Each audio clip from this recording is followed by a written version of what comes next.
Welcome to the Blogger Genius Podcast, brought to you by MiloTree.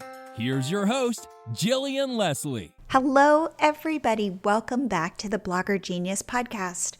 I'm your host, Jillian Leslie, and I'm super excited because I have a wonderful podcast today all about email marketing, but not just about email marketing, how to make money with email marketing. I am interviewing Brittany Long from Win with Systems, and she has some great tips. Now, before I start, I'm going to recommend that you download my free cheat sheet on the 5 secrets successful bloggers already know to grow their businesses.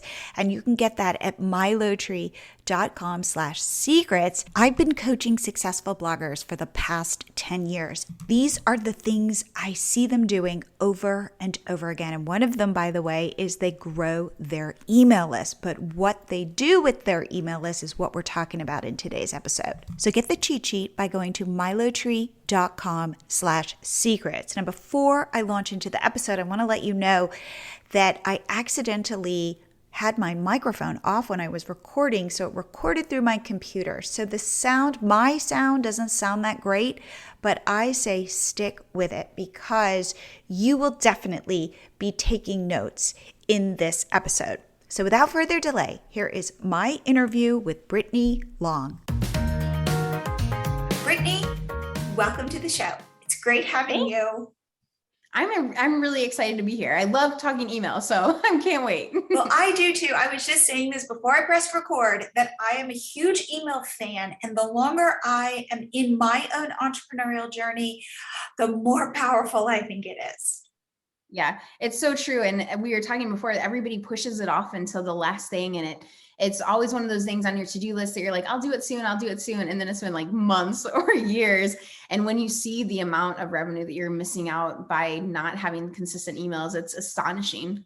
It really is. Okay, so let's take a step back. I don't know anything about your story. So how did you get into email, and how have you grown your business, and where are you today? So my first toe dip in the water of email marketing was actually over a decade ago. I was doing, I was a recruitment person for the college that I went to. And so I would be emailing people back and forth and keeping track of stuff in their database and all of these things. And I didn't know it was called email marketing. It's just, we were emailing people and this is what we said. And we had certain ways of saying things. And so that's really when I got started with email marketing. I just didn't know that that's what it was at the time. And when I first was doing that, I didn't realize you could get paid to write for a living. I love writing. It's my, I love doing it. I love doing it, especially emails. And so I actually went into teaching after that. I was a middle school science teacher. And while I enjoyed many aspects of that, after my second year, I realized I was spending so much more time focused on other people's kids, other people's families. And I really was quite neglecting my own family because I was always grading, always, doing all these other things for my students and for the families that I worked with. And I had a cancer scare after 2 years of teaching. And that was the moment that I knew I wasn't supposed to be a teacher. And up until that point, I thought, I have time, I'll figure it out later. And I think deep down, I always knew entrepreneurship was for me, but it was scary. And I thought, well, I'll have time later, I'll do it later. But that cancer scare made me realize I might not have time later. And so I left the doctor's office that day thinking I was going to die that year, like just how it was presented. Like, that's really what I thought. And the thing that sticks with me, the thing I don't think I'll ever forget, is the amount of regret that I felt knowing that there was something else out there for me. And I knew it, but I had been too scared to pursue it. And so after trying many, many, many different things, I had in total over 27 side hustles because if nothing else, I am persistent. And I really wanted to figure out what it was that I was supposed to be doing. And so after trying all these different things, I had the opportunity to write emails, to ghostwrite emails for somebody I was working for. And I loved it. And I just couldn't stop. And the really cool thing about this is that that's really where I got introduced to evergreen emails too. The idea that you can write emails once and they can keep on running. Anybody that comes onto your list now or 3 years from now can be part of that list and be nurtured and all of that. And so I got to write some of those emails for that client. And then I had other clients I did it for. And then I actually did it for a brand that we had that was for teachers that wanted to leave teaching. And the really cool thing about that is that now at this point, I think I started that Evergreen sequence either 2.5 or 3 years ago. And it's still running. And I still get emails almost every day from people that are saying things like, this is exactly what I need to hear today. Thank you for emailing this. And so it's really cool because even though I'm not personally active in that brand anymore, we still are making a consistent impact every single day for people that are going through that Evergreen sequence that I wrote years ago, and we're making revenue from it too. And so that's how it all started, was with a cancer scare. And then with just this desire to try everything until I figured out what I really, really wanted out of my life. Absolutely. And I think the pandemic, at least in my own life, has really pushed forward the concept of seize the day. Because if it's not today, when is it? Because you don't know. Everything today is, kind of holding things lightly because you don't know what tomorrow is going to bring. And I think that that sense of immediacy has really, for me, come to the fore. If it's not today, like, what am I waiting for?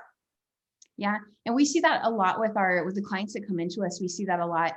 Some of them wait until like the bomb drops in their life, whether it's a divorce or separation, or they're not feeling well, or they get sick, or they just they have a baby, or they just realize they want to be able to spend more time being present instead of always working. We have a lot of clients that come to us for that reason, where they want to seize the day, but they're like, wow, my business is currently set up in a way that I can't seize the day. If I stop working, my business stops running.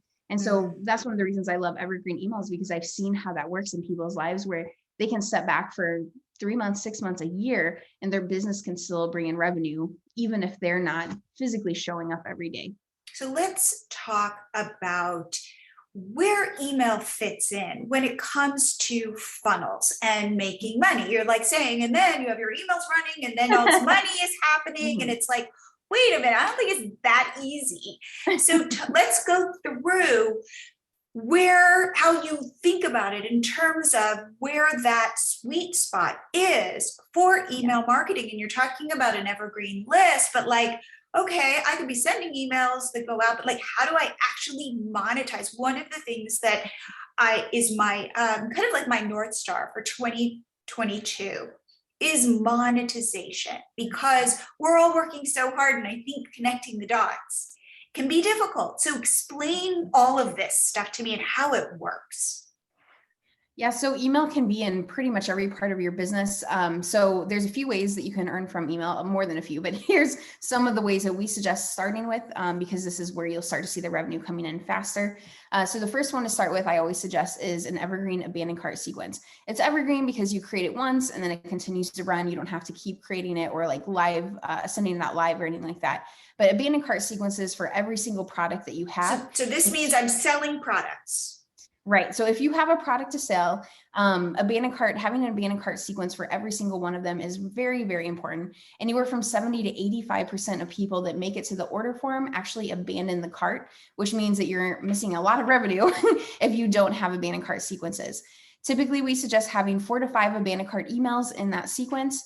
And usually the flow that we suggest for it, the first one I send out 15 minutes after, and I assume that they got distracted or forgot or something like that. I have a toddler at home, so I know what that's like. And so I assume that's what it is. So I give them the option to click the link and get the thing they were going to check out with.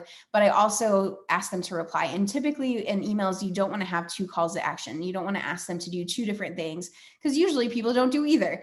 But in this particular case, I like to, because this is really an email for 2 different kinds of people. It's for the person that just got distracted and they did want to buy it. And so it's a link for them. And then it's also for the person that was really close, but they just have an objection or a question that they need answered. And so we want to find out what that question is. And the next email we send, we answer some of the common objections. In the next email, we have some kind of success story. And then the final email, we just remind them, here are the benefits that you'll get from this product, this service, whatever it is.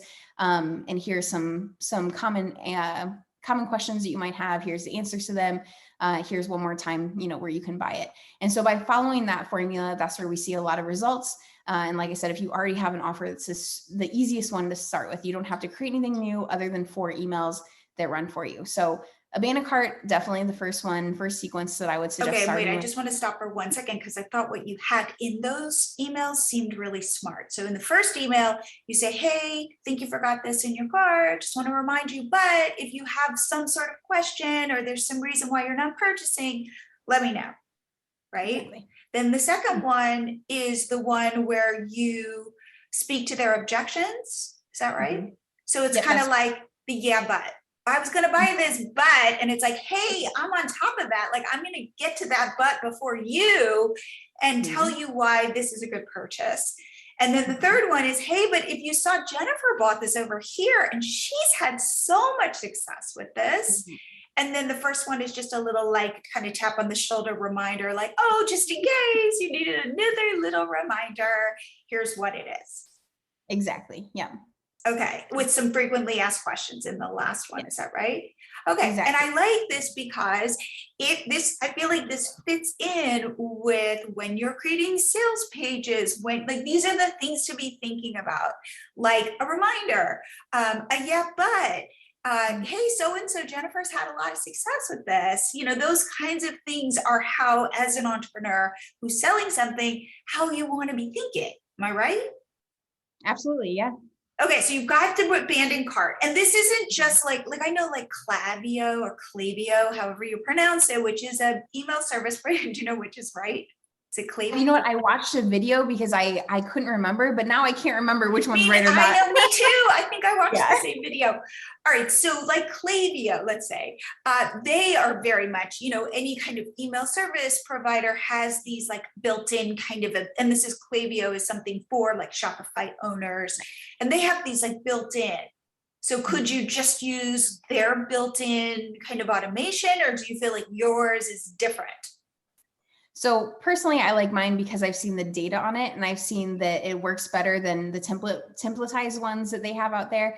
But I always suggest testing and split testing everything. And so what I would suggest, especially at the beginning, is have split tests for every single email, as long as your email service provider allows it, which most of them do.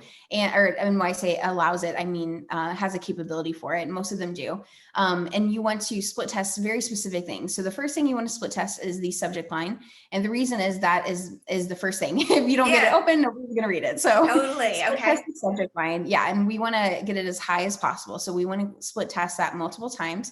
The next thing we want to split test is going to be the first line. The next thing we split test is the second line. And then the final thing that we split test, we can split test the body too, but the final big thing we split test is the call to action. And so you do one of those at a time, one variable at a time. And then once you have the high enough numbers you want, you move on to split testing the next thing. Interesting. Okay. So we've got abandoned cart. Give me other ways I can make money with email. Yep. So the next thing we want to do is your fulfillment emails. So your fulfillment emails, people think of those as the emails that are like, hey, here's the thing you bought, or hey, here's the thing you opted into. But that's the prime real estate, because most people open your fulfillment emails because they want the thing they paid for or opted into.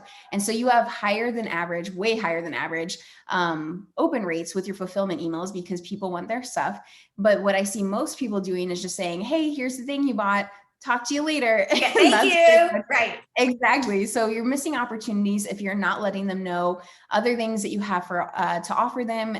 I like to think of it as two things. One, as an author that puts the other books that they have in the inside of their book. So nobody would say, oh, you're such a money hoarder, or like you're grabbing for money. Like we would say, thank you. I like this book. I'll probably like this one too by you. And so I like to think of it as that, or as if you go into the doctor. Let's say you go to the ER and you're like, oh, I have such a bad toothache. And the ER doctor that's in there says, yeah, let me fix you right up. They give you medicine for the toothache and send you home, even though they can see that you have a broken arm too. And that's what we're doing when we give them the fulfillment, but we don't tell them other ways that we can help them. And so when we're doing fulfillment emails, we want to say, hey, most people also have this problem. Here's how I can help you with that. Because they're going to have that problem solved either way, whether it's by you or by somebody else. And so it may as well be by you if they already like you and trust you and know you, because they're already buying from you. And so what I usually do for fulfillment emails, the first email is, the, hey, here's your thing. And then I also usually do, hey, here's some other ways that we can help, or hey, here's some other ways or some other things that people have asked for that bought this. And so just letting them know, here's some other stuff. And then the second email I usually send is a reminder to go back and finish whatever it is they were working on the thing that they purchased.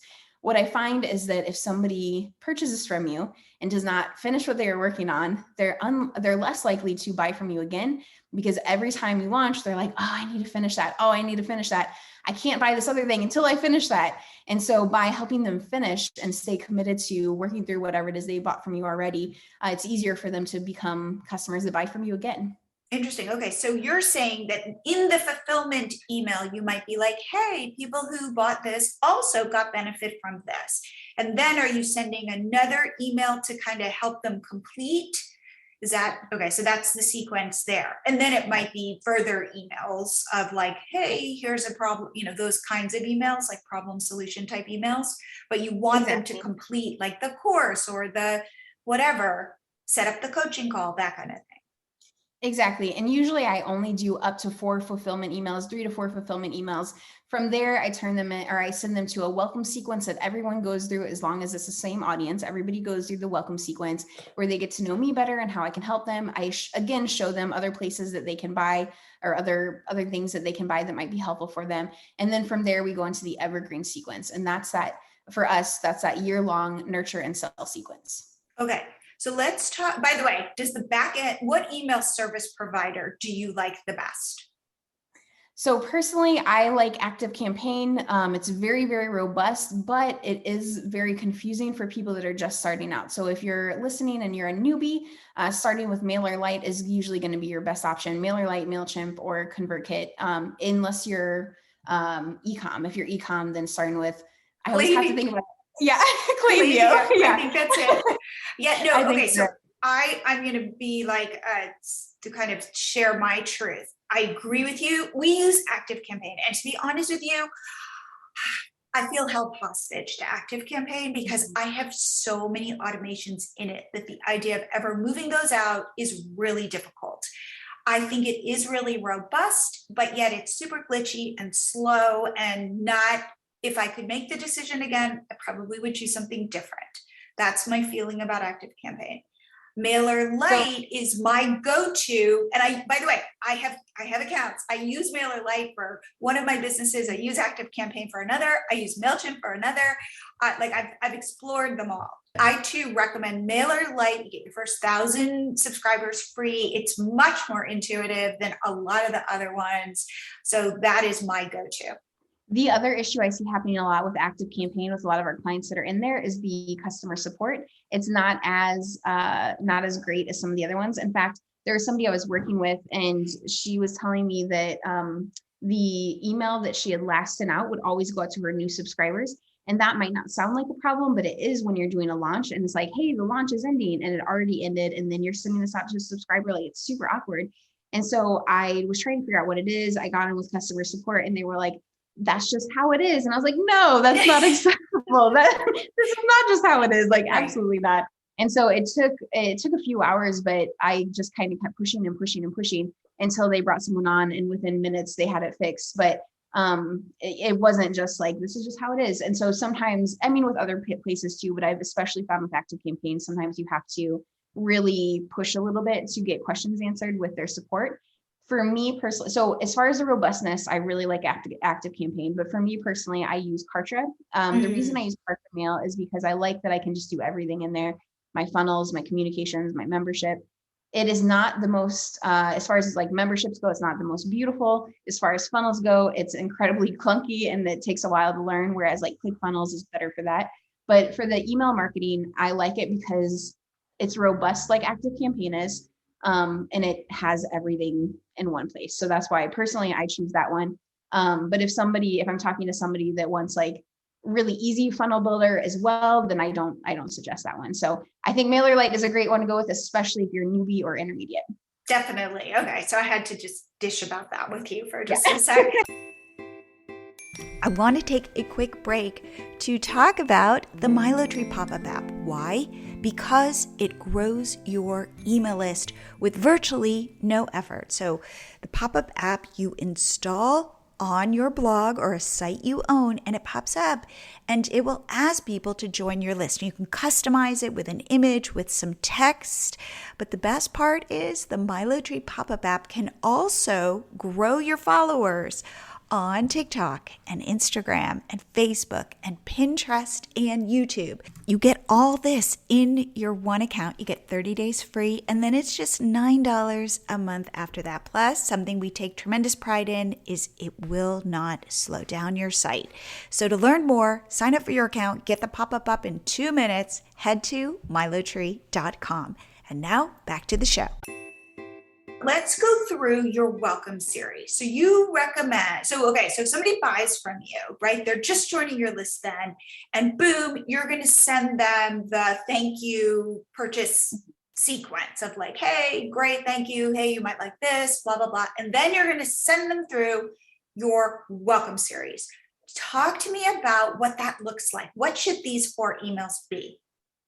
Yeah, so this is really your indoctrination sequence. And I don't love calling it that because it sounds very cultish. I was going to say, yes. Yeah.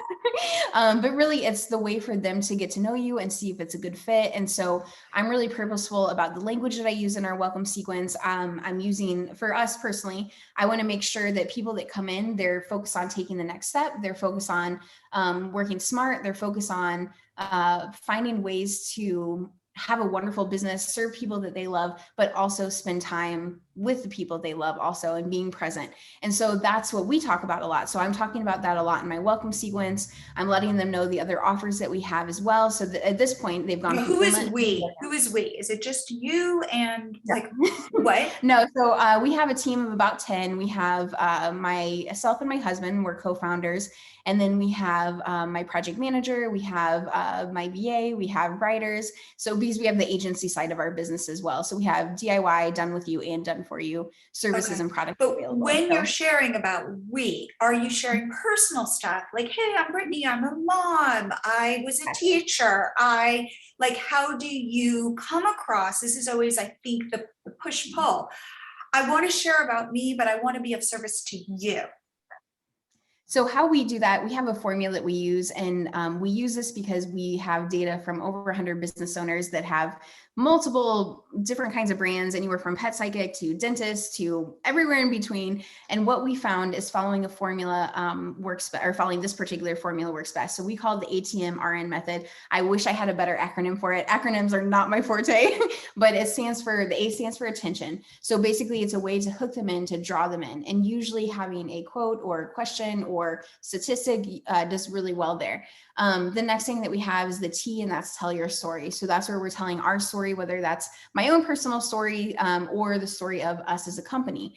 And then the next thing is M, and that's make it mean something. So even though I'm telling my story, I'm not telling it for the purpose of like, hey, here's my story. I'm telling it to make it mean something to them. So for example, if I'm telling a story about going to Target, nobody really cares if I went to Target or not. But what my particular audience, the people that feel burnt out, that want to make more, but they're like, I am working so many hours, there's no way this is sustainable. I am missing out on time with my family. Like, how do I get past this? Those kind of people, if I tell them instead, I went to Target with my kids and my family, and we just walked around for a little bit. We went through every aisle. There wasn't any to-do list. There wasn't any purpose to it. And yet when I left, I had notifications that we had sales coming in from our evergreen sequence. That would mean something to them. And so when you're telling your story, you want to make sure that it's connecting it with something that is meaningful to your audience. And then the next letter is R, which is reflect. And so we want to think of any objections people have, anything that they're thinking about. That's what we want to answer there. So going back to the Target story, I might tell that story and I might be thinking, all right, somebody in my audience is saying, well, that sounds great, but I could never do that because I only offer services. So I can't make sales on autopilot. And so that's maybe an objection that I want to answer for them of, yes, you can make sales on autopilot. And then here's other ways that you can systemize it so that you are only showing up and doing the work that you love doing. And then the N is next step. That's the call to action. That's what we want them to do next. And so for almost every email that we write, we follow that formula that works best according to the data that we have. It works best both for our open rates and for our click-through rates. And you're doing 4 of these emails with this same, I can't even remember the acronym, but with these different steps in each one. So not just that email, but all of our emails have that same formula. And the welcome sequence, what we do is we welcome them in, we let them know who we are, what we do, we make it mean something to them, have that call to action, all of that. So, and then the next one, go ahead. Sorry. Oh, I was going to say, give me an example then in these 4 emails. What are the different call to actions, or is it the same for each one?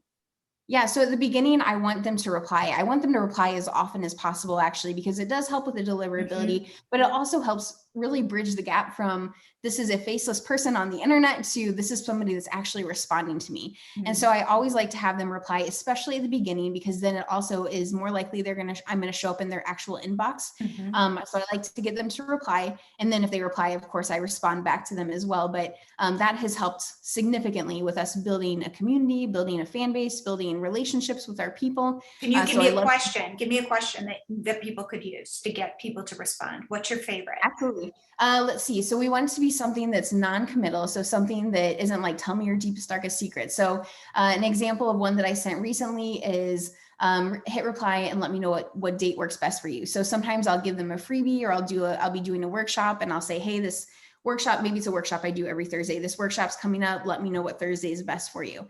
It's something they just have to reply with one word. Usually at the beginning, I try to do that. Just reply with one word. I just want them to take action on that. And so another question could be, after I tell the story and make it mean something and all of that, I could say, have you ever experienced this? I'm curious if I'm the only one. Hit reply and let me know if you've ever experienced this. And I want to point out that I'm reiterating what I want them to reply to. So I said, hit reply and let me know if you've ever experienced this. I'm curious if I'm the only one. If I leave it at that, it's less likely they're going to respond. So that's why I say again, hit reply and let me know if you've ever experienced this. So wait, so you say it, explain that again. So what does it look like? Yeah. What is the line? Yeah. So I said, hit reply and let me know if you've ever experienced this. And then I had that little piece in the reason I want them to reply. So the reason I want them to reply is I'm wondering if I'm the only one or if anybody else feels this way too. And then I reiterate, reply and let me know. Yeah, exactly. Got it. And you ended up with better response.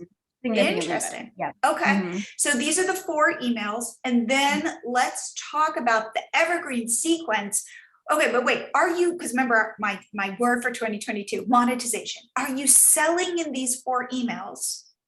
And then you move them into your evergreen. Will you say what that is and then how you're selling in that? Absolutely. So our evergreen year-long nurture and sell sequence is exactly what it sounds like. It's a year-long sequence where we both nurture them, we provide tips and resources, we provide how-tos and trainings, but we also do sell in those sequences as well. And so for an entire year, I know that anybody that comes on my list today is going to get emails from me that nurture them, that give them helpful advice, that help set me up not only as the authority, but also help me set up as a person that can help them anytime they have a problem with email marketing, and specifically evergreen kind of email marketing. And so as they're on my list, they're going through that, they get 2 emails. If I'm sending 1 email a week, they get 2 emails that are nurture emails, a 3rd email that's an offer email, and then the 4th email is a nurture email as well. So wait. These are for your evergreen emails. Correct. Yeah. So you go. So every month you get 4 emails. Every month.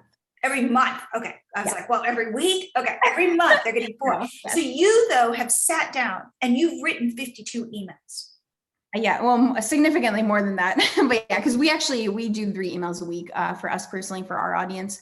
And so if you happen to be on our list, you'll be seeing 3 emails a week from us. But typically what we suggest, especially if you're not emailing consistently currently, or if you're emailing once a week currently, we suggest doing 1 email a week on your evergreen sequence. That means once you have those 52 emails for an entire year, you don't have to worry. You know that your audience is getting those emails from you.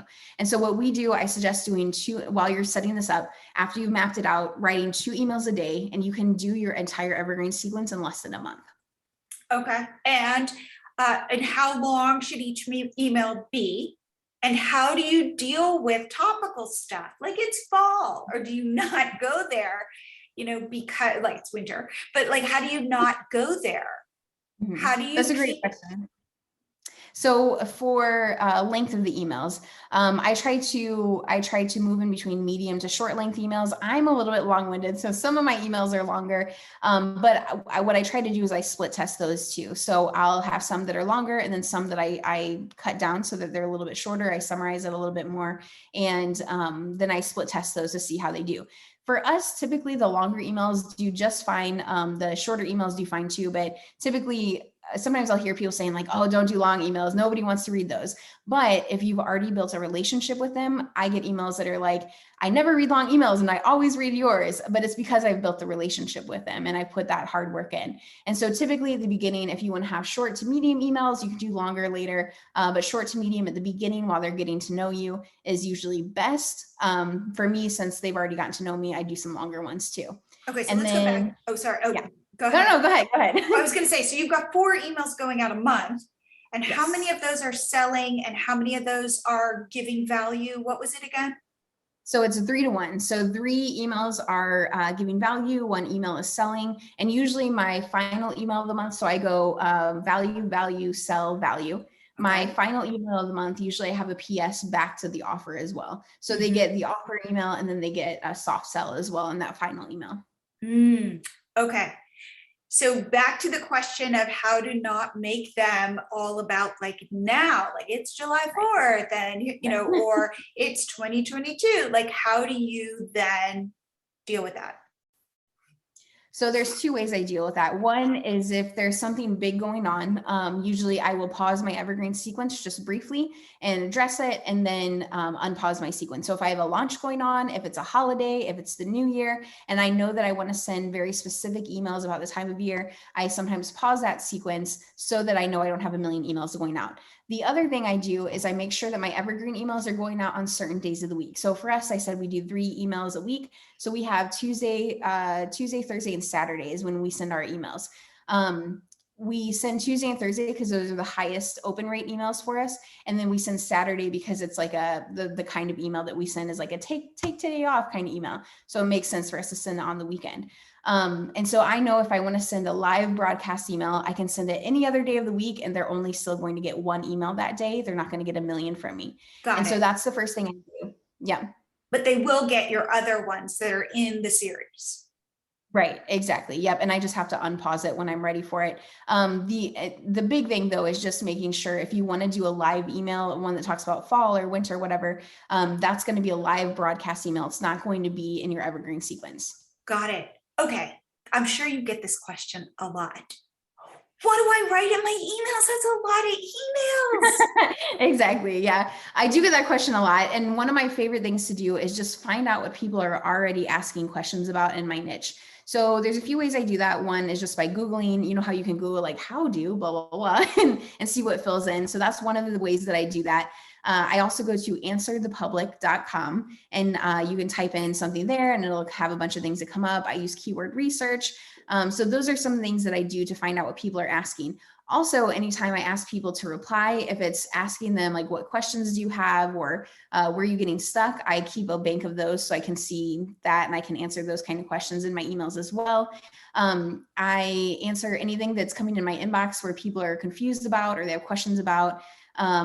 Those are the biggest places that I get my inspiration for writing. But then if I get stuck, I think who, what, when, where, why, and how. So who needs my help? Who has asked the question recently? Who did I hear that was giving maybe information that's not the best information? And obviously I don't like call that person out or anything like that, but I do say, I'm seeing this trend recently, but here's why I think doing it X way instead of Y way is going to get you better results. And here's the data. I do a lot of like step-by-step kind of things, like how-tos. Typically anything that I could make a video for, I try to put in an email as well. For me, I think about the beginner stuff too. So even somebody that's worked with ActiveCampaign for a while, there might be things that somebody like me that's in it quite often would know. And I can say, hey, if you're getting caught up on this, here's something you can do to get around that. So I try to think about those problems that they're having that they may not even know there's a solution to yet.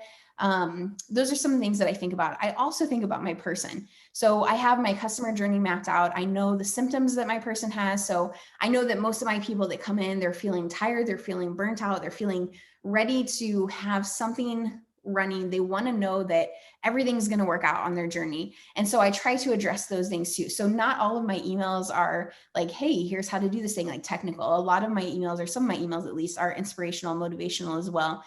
Just letting them know I see you and I hear you and I know what you're going through and it's going to be okay. And those are the emails that I get the most responses on, because I think in a world where we can connect with people like anywhere on the internet or anywhere on the planet, still so many people feel disconnected and they feel alone. And so letting somebody know that you see them, that you've been where they are, that you can sympathize or empathize with them, I think goes a long way in building a relationship with your audience, but also just helping them feel heard and seen. I totally agree. In fact, my second word for 2022 is engage, meaning getting out of myself and like, doing a cold email to you and saying, come on my podcast, or reaching out to a customer and saying, let's get on the phone, like really connecting. It's not even initially, I was like, oh, I want to make friends. And it's not, it's that I want to have conversations. I mean, I do want friends, but it's more like, I want to hear what you're struggling with or what your life experience is like, so that I can get out of myself and really hear it from you. Yeah, I love that. And I totally agree. Now, what about this? I'm listening to this podcast episode. I can hear all of the yeah buts in my head. And one is, I feel like I'm a bad writer. I don't feel comfortable with words, expressing myself. That's difficult for me. And now you're telling me to write 52 emails. So speak to me. Like, for example, do I write short sentences? Do I not worry about whether my sentence structure is correct? Lots of white space, lots of like, what are the kind of tricks that can make it easier for me to write my emails? So I hear this a lot. And first I want to say that your ability to write with proper punctuation or anything like that matters much less than your ability to connect with somebody and share from your heart. And I worked with one of the entrepreneurs I worked with. She's an 8-figure earner, fantastic businesswoman, brilliant, but her punctuation and grammar it wasn't great. And I would fix it in the emails and she'd say, actually, can you go back and change that? Because that's not how I would write it. And it was really interesting. And like her audience responded really well to that because she was real and she was honest. And she said, you know what, even though I'm not great at this, I have a message to share. And so you do too. Those of you that are listening right now, you have a message to share and you have a way of saying things that are going to make an impact to the people that need to hear it. Some of the emails that we send out, I look back on them and I'm like, you know what? I'm not sure if this is the best email as far as punctuation, as far as grammar, as far as structure. This is not the best email. But man, if I haven't gotten more responses from those kind of emails from people that are saying, this is exactly what I needed to hear on the exact day that I needed to hear it. Mm-hmm. And so you have a message that somebody that's on your list needs to hear. And by not sending it, you're making it harder for them to get to that next level, whatever that looks like for them. Mm. And so that's my first thing. Send it. Even though it's not perfect, never going to be perfect. I get that. It's like, get out of yourself, put your helper hat on and go help somebody. Absolutely. And then the other thing I'd say is for me personally, so we've written so many emails for ourselves, for others.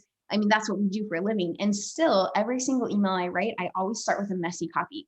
My goal is not to go in and make it perfect from the beginning. My goal is to get it done. And so the first email I always write, the first draft I always write, my plan is this is going to be an ugly email and I'm okay with that. Because if I can do that, I can make a fantastic email just with a few edits. And it's never as bad as I think. And it's never, if you're writing right now or thinking about writing, you might be thinking, well, of course you write for a living. Your emails are probably fantastic, but they aren't, when they start, they're not fantastic. There's a lot of editing that goes into that and that is normal. So I want you to know that part's normal. Other things that have helped the people that we work with as far as students, besides making a first messy draft, is saying it out loud. And so especially if you're an external processor using something like the Otter app, it's otter.ai, you can record yourself saying something, it transcribes it for you, you can copy it and then edit it from there. And I found that anytime I get stuck on what to write or how I'm writing, or I get in my own head, saying it out in the app and then writing it from there has helped tremendously. Now, one thing that is a trick, and you can tell me if this is a good trick or not, I have noticed that my emails now have lots of white space. They have very short sentences. I bold certain words because people reading on their phones is a very different experience than reading on your laptop or reading a book. And all I want to do is give you something where you get the gist and you can just scan it and know like about me or about what I'm offering or whatever. But like, I don't want to make you work. Mm-hmm. Yep, exactly. I totally agree. It's like a different kind of writing. It's easier. It's an easier way to write. Yeah, I agree. And so bolding, italicizing, underlining, using those different things to help make it easier for them to read and read through. We're finding that over 50% of our readers are actually on their mobile. So yeah, it's super, super important to have it chunked like that. If you have giant mega paragraphs, the chances of them reading through all the way to the end are fairly low. And so one of the best things you can do is like chunk that information up, like you're saying, in those shorter paragraphs or shorter sentences. And then also having a call to action, the same call to action, but at multiple points throughout. Because especially if you have a long email, if they don't get to the very bottom, obviously they're not going to click on the link. And so having the link at multiple places can help with that as well. And would you agree? One call to action, you can have multiple links, but like people think I'm going to put everything in my email, link to everything and give people the choice. And I have learned the fewer choices I give people, the happier they are and the more likely they are to click or to buy. Yep, I agree. Yep. We're testing that out right now. Our audience, we have it's like 50-50 on done for you audience and do it yourself audience. It's the same thing, email marketing, but it's two very different audiences. And so one thing we're testing out right now is having those two links as saying, if you want us to do it for you, or if you want us to do it for yourself. And we're having really good results with that. But under every other circumstance where I've tried it, newsletters, etc., having one call to action is definitely the way to go. Okay, now let's say I'm just starting to make products to sell. Okay, as an entrepreneur, I'm always saying, go make products, even if they're super easy, like use MiloTree. We have a product called MiloTree Easy Payments. You can set up a paid workshop and like go try out, sell products. But let's say I've got one product. It's like like a download or let's say it's a paid workshop, but I only have one. Am I going to sell this? And it's like, where do I start? I need to build 5 different products because you're telling me I need a whole evergreen sequence. And like in one of those every month, I'm going to be selling something. Can I be selling my same product over and over again every month? Or do I need to build products before I can set up this whole sequence? It's really up to you. If you enjoy creating products and you know that you can create them and you can create them quickly, then what I would do for somebody like you is I would say start the first 4 months of your evergreen sequence and have those first 4 months being the product you already have, and then build out those additional products that you want as you're building out more evergreen emails. If you're somebody that does not like creating new things, you don't want to create a ton of new things, or it takes you a really long time, maybe it just doesn't come naturally to you, so you need a lot of help with it, which is totally fine. But if that's somebody like you, then what I would suggest for you is to have the same thing for the entire year and then just pepper in the other offers as you create them over time. And so one thing that you can do is focus on the micro angles. So I know you might be thinking, okay, but I just have one product, like surely at some point they're going to buy it. For the people that don't buy it right away, have micro angles. So different reasons for them to buy or busting different objections throughout the evergreen sequence on those offer emails. If you do have them buying at the beginning, you want to think, is there anything else that I can add on that's easy for me to add on? And if not, that's fine too. But if not, you'll just skip that email, or you can change it so that the offer is just in the PS only. I don't usually suggest that, but it's an option. One thing we haven't discussed, and hopefully we can touch on this very quickly, is how to grow your list. We didn't even get there. Yeah, absolutely. So there's loads of ways to grow your list. One of the best ways we've seen is through using ads to go to a quiz and having people take the quiz and then they put in their email address. So that's one of the best ways that we see to grow your list right now. Email courses. Oh, sorry, go ahead. Where are you running these ads? On Facebook, that's where in the past when we run ads, it's on Facebook, but even sharing links in your group, if you have a Facebook group, would be really good. Podcasts, if you're on podcast episodes, people can get on your list by getting that freebie. Blog posts, guest blog posts, any of those are really great to put on your lead magnet. So that quiz or that freebie that you want to offer them. Any other good ideas like that are kind of not just here's my PDF? Yeah. So while a lot of our clients work with quizzes, a lot of them also will do templates. Checklists are okay, but they're not as appealing as they once were, especially for people now that they understand what they're giving up with their email address, that they're going to get emails. So quiz is usually the best one, especially if you're running ads. The next one would be templates. So for example, we have one for our welcome sequence where people get a template and a mini training, and we'll give it to free. If I'm presenting in a group, usually I'll give that to them for free. So that's one that we do. We sometimes will see free trial, especially for SaaS. That's usually a really, really good way to get people on your email list. And then doing some kind of workshop or challenge. So for me personally, I usually charge for my workshops, but every once in a while I'll do one where it's a free workshop anybody can come into. And that's one that we promote pretty heavily because it is usually paid. And so anything that you have, are you promoting that with ads to get people? Currently we aren't, because we weren't having great success with ads. And so we said, okay, let's double down on what's working for us right now. And so that's why we shut them off in Q4, but we're going to be bringing them back in Q1. Okay. So those are, okay. I love these new ideas of ways to grow your list. Okay. So while we wrap up, are there any other ways that you could think of that we haven't touched on for monetizing with email, like abandoned cart and evergreen series, doing kind of the three giving value, one selling, that kind of thing? Anything else that we should touch on? Yeah. So the last thing I would say is that if you're doing a live launch, planning on doing 1 to 4 live launches a year, I usually don't suggest doing more than that because that's a lot. So 1 to 4 live launches a year. And I actually, let me kind of run through what I would put in each of those emails. So I would do a value add or newsletter. Usually I don't suggest newsletters, but at the beginning of this particular live launch sequence, I suggest that. And then the next thing is introducing the problem and requesting them to respond. The next email would be, why is this a problem? The next email would be an objection. So busting an objection, and then some kind of training. That training could be a how-to video, or it could be even just a, here are the 3 steps to X, Y, and Z, and just writing it in there. The next email would be busting another objection, and then another training. And then finally, we would get to the offer. With the offer, we would have 7 emails total.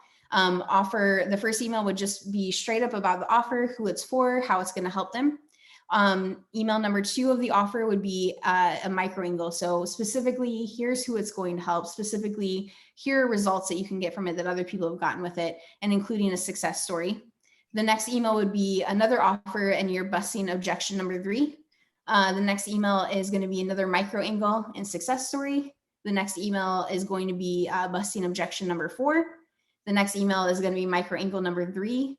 The next email is going to be just letting them know, hey, the sale's about over.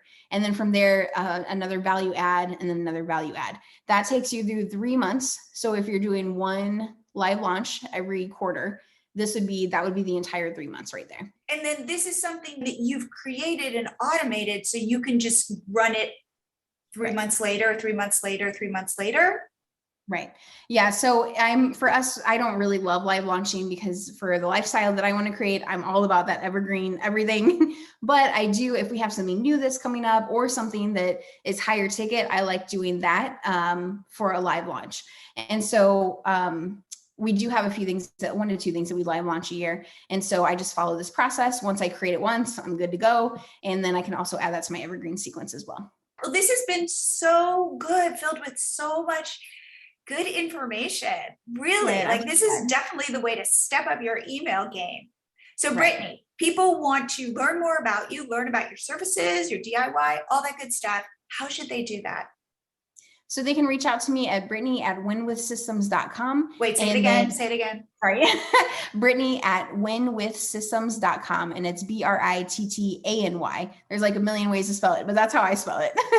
Okay, terrific. And people in the audience have, hopefully, you've gotten all these new ideas on how to monetize in 2022. So Brittany, I have to say, thank you so much for coming on the show. Absolutely. Thank you for having me. I hope you guys like this episode. My biggest takeaway is that email is incredibly powerful, and the goal is to provide value and to sell. So value selling. Do not be afraid to sell in your emails because you've got solutions people are looking for. So let me know, reach out to me. Let me know if you agree with me. But I thought that there were so many good takeaways in this episode.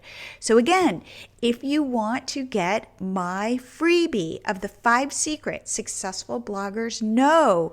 It's really good, and you can see how many of these things you are already doing. Head to milotree.com/secrets, and I will see you here again next week.